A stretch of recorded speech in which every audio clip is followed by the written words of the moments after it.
Kolar gold field यानी कि KGF, जहां से सोना निकाला जाता है। 1902 में वहां से सोना निकालने के लिए बड़ी बड़ी मशीनें लगाई गई थी जो सिर्फ बिजली से चलती थी। लेकिन प्रॉब्लम यह थी कि 1902 में इंडिया में कहीं भी बिजली का उत्पादन होता ही नहीं था। तब पहली बार इंडिया में हाइड्रो पावर प्लांट लगाया गया था जिसका नाम था कावेरी इलेक्ट्रिक पावर प्लांट। यह बात इसलिए भी बड़ी थी कि तब 1902 में सिर्फ जापान के टोक्यो में ही बिजली पैदा हुआ करती थी। गाइस, केजीएफ को सप्लाई करने के लिए जो पावर प्लांट लगाया गया था उससे बिजली इतनी ज्यादा पैदा हुई कि आसपास के शहरों में भी बिजली सप्लाई की गई। तब बेंगलोर इंडिया का पहला ऐसा सिटी बना जहां पर बिजली पहुंची थी। गाइस, आपको ये इंफॉर्मेशन क्या पहले से पता थी? हाल ही में YouTube के शॉर्ट्स प्लेटफॉर्म पे दुनिया के सबसे फेमस के-पॉप बैंड BTS ने भी अपना शॉर्ट्स रिलीज किया और देखते ही देखते वो वायरल हो गया। अभी तक 52 मिलियन से ज्यादा व्यूज उस पे आ चुके हैं और थोड़े दिन पहले तक तो वो नंबर 1 पे ट्रेंड कर रहा था।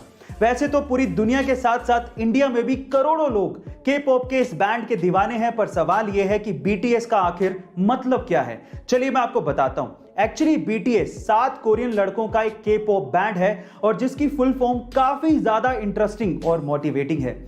BTS का फुल फॉर्म है बैंगटन सोनिएंडन, जो कि एक कोरियन लाइन है जिसका हिंदी में मतलब है गिरकर फिर से उठना। तो चलिए गाइस, फिर से उठ जाइए और BTS के इस डांसिंग चैलेंज को एक्सेप्ट करिए और अपना पहला डांसिंग शॉर्ट्स बनाइए, because You don't need any permission to dance। अक्सर हमारे समाज में जो गोरा है उसे खूबसूरत मान लिया जाता है और इसी वजह से हमारे देश में फेयरनेस क्रीम्स बहुत ज्यादा बिकती हैं, जो कि गोरा करती हैं या नहीं वो तो नहीं पता, लेकिन हमारे गोरापन पाने की चाहत का फायदा उठाकर वो करोड़ों रुपया कमा जरूर रही हैं, जिसमें उनका साथ दे रही हैं बहुत सारी सेलिब्रिटीज। लेकिन हर सेलिब्रिटी एक जैसी नहीं होती। उन्हीं में से एक है प्रभास, जिन्होंने 18 करोड़ रुपयों का फेयरनेस क्रीम का एक ऑफर ठुकरा दिया, ये कहते हुए कि खूबसूरती का गोरेपन से कोई लेना देना नहीं है। खूबसूरती एक्चुअली इंसान के नेचर से होती है। अगर उसका दिल खूबसूरत है तो उससे कोई फर्क नहीं पड़ता कि वो गोरा है या काला।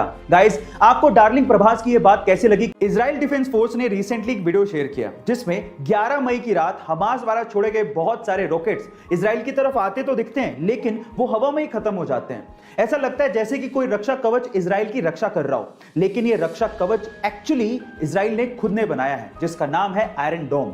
अब ये कैसे काम करता है समझिए।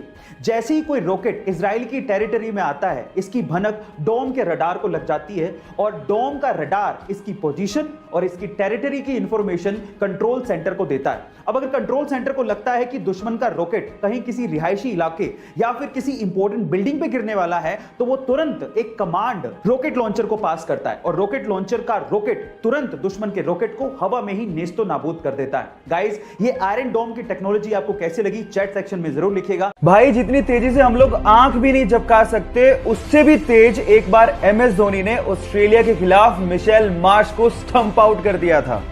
MS धोनी ने मात्र 0.09 सेकंड, ओह माय गॉड, आप सही सुन रहे हैं, 0.09 सेकंड में मिशेल मार्श की स्टंप उड़ा दी थी और ये आज तक का वर्ल्ड रिकॉर्ड है।